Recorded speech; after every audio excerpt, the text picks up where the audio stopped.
In comics, the strips are often done by so many different writers. For a few months, there'll be one writer doing it, then another writer takes over, then another artist takes over. So the characters are always pretty much in a state of flux.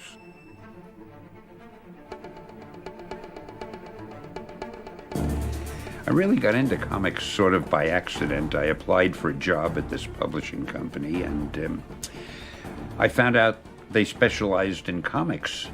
And I figured, well, I'll stay here for a little while and get some experience, and then I'll get out into the real world.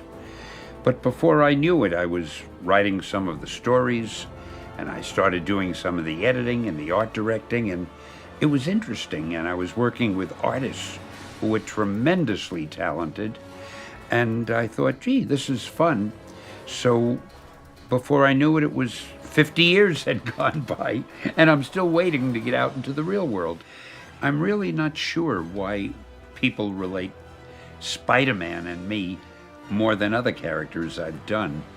I guess maybe because Spider-Man is so popular. He's probably the most popular character we have, and he's been popular for so long, and I've always been so closely identified. I think I wrote the first 100 issues or more. And I think it's a little bit like, and I'm not comparing myself to him, but it's a little bit like Walt Disney and Mickey Mouse. Disney did so many things, but the minute you say Walt Disney, people think of Mickey Mouse. So the minute you say Stan Lee, the people who don't think, who's he, think of Spider-Man. Problem I had with superheroes was that I thought they were at the end of their run in '65. I thought superheroes had done their thing, and they were, because Superman had died after 7 or 8 years in the '40s, and every time we tried to do superheroes in the '50s, it sort of flickered out. So I had no anticipation that superheroes would last. I just thought it was another assignment that I would do, and then something else I'd probably do Westerns after that and science fiction after that. Never dreamed I'd be on superheroes for so long. I have come from a type of artist that isn't satisfied with their own work, because I know what I want to see on paper, and what I settle for is substantially less. And you always think it's not as good as it could have been. And in fact, that's a good sign, healthy, because if you think you've gone as far as you can go, then you might as well hang it up. John Romita is the Norman Rockwell of Spider-Man. He's the guy that when we close our eyes and you go, think of Spider-Man, it's his Spider-Man. And he did such a terrific job of establishing that. And that was like around the mid-'60s. By the time I get on the book, it's the late '80s. I think everybody was sort of frozen by the beauty of his drawing, that nobody really updated it. And so everybody was just doing sort of a knockoff quasi-version of John Romita's, to the point that he was still almost wearing bell-bottoms, and Mary Jane still had the straight hair, and she's a supermodel now in the story. She's a supermodel, and she still got that same hairdo from '68. So what I did was, as soon as he donned the costume, then all rules sort of went away as to human anatomy and what was physically able to do, because I wanted him to be a spider, and I wanted to get the big eyes on him, and I wanted more webbing on his face, and I wanted him to go in these quirky positions and to me it was about spider, because that's the hero part of it, and that's where I could have the fun drawing it. And so, and some of that quirkiness, Ditko did in the first 40 issues, and that was sort of my thought process when I jumped on. I'm one of those guys who's read comic books forever. And when I was a real young kid, I started drawing my own comics. That's how my life evolved. I started drawing them there, and then eventually I was publishing my own fanzines, and I went from there to actually getting work in the comic book field, and eventually working on, Spider-Man, which was a great book to be doing. It was a weird thing, because I was following Todd. Todd was immensely popular on the Spider-Man book. Sort of the expectations were that sales were going to go down when I took over, because this, he's following the hottest guy in comics. And as it turned out, sales went up when I kind of started taking over the book. So it was a great time, And when Todd came back and was doing the other Spider-Man book, I was still on Amazing, and things just went insane.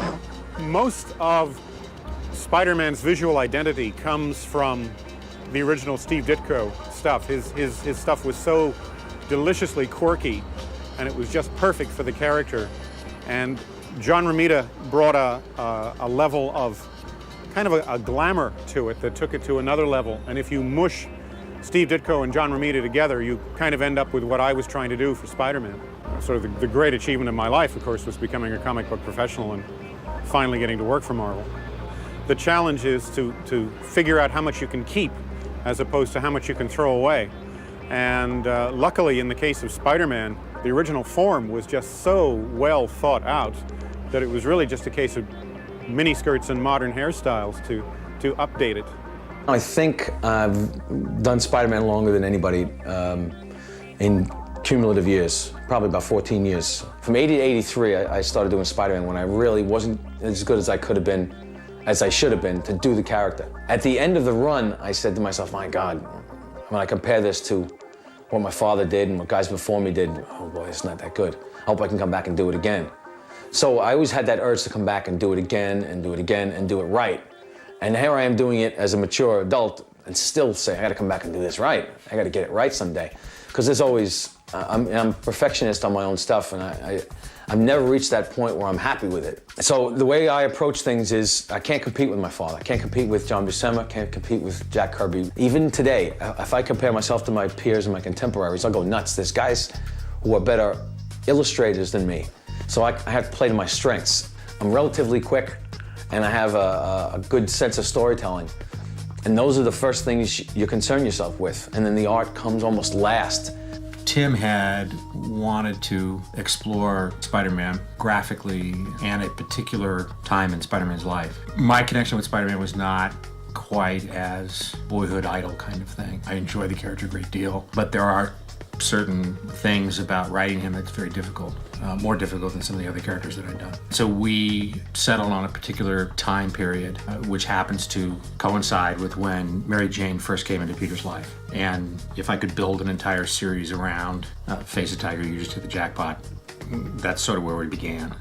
It was actually the period where the period in the comics where I first discovered the character, the early Romita issues, as opposed to the Ditko issues. It had always remained my favorite era, and in deciding, in being given the opportunity to do a Spider-Man story, Jeff and I have a history of retelling early episodes in careers of superheroes, and this was my favorite career, and so now I'm struggling like crazy to draw pretty girls and to emphasize what was emphasized in that original run, and yet have it still be